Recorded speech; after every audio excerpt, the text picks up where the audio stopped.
OBS or Streamlabs OBS, depending on which one you're using, it's going to be the same for both. So let's just go ahead and jump right in. So in the background, I already have PUBG loaded up, and there's a couple of different options when you want to capture the screen here. Display capture, window capture, game capture. So if you're going to capture a game, and this works in most games, some games actually don't work with this, and we'll talk about that later on. Game capture is going to be the one you want to use the most. It's optimized for capturing games. But if for some reason your game capture will not work, it just simply shows a black screen, feel free to use display capture. Window capture and game capture work very similarly, so you might not have luck with that one as well. So one of these two should work for you though.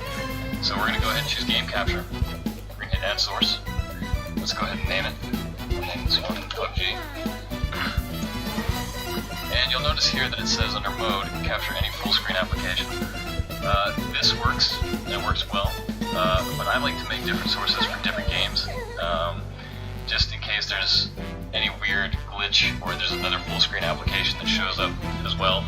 It will override this, and we don't want that, so I use capture specific window, and then I just pick the game that I want to show.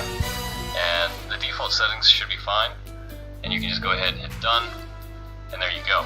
So now you've got your game capture in, and step one is done. Now, once you've got your source added, you've got a couple of options. If you're doing an overlay that's kind of the kind where the window is real small for the game, or something like that, you can just change the size of it right here.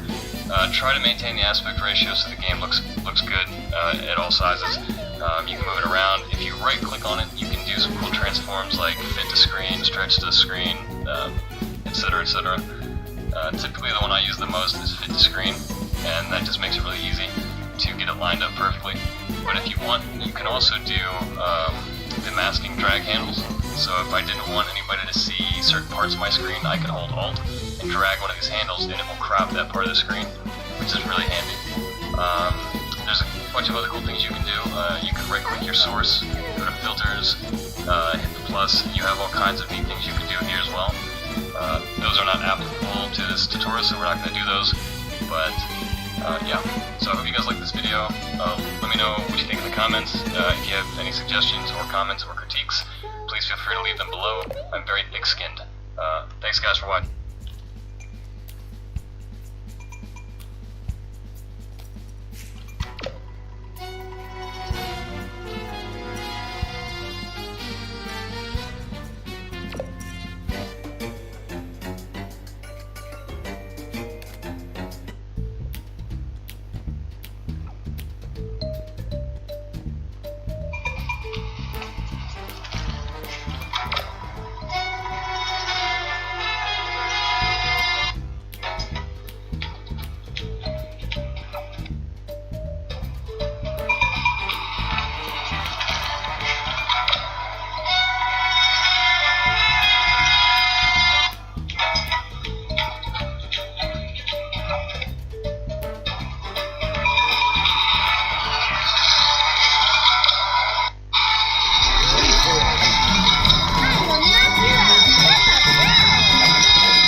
Did you see that?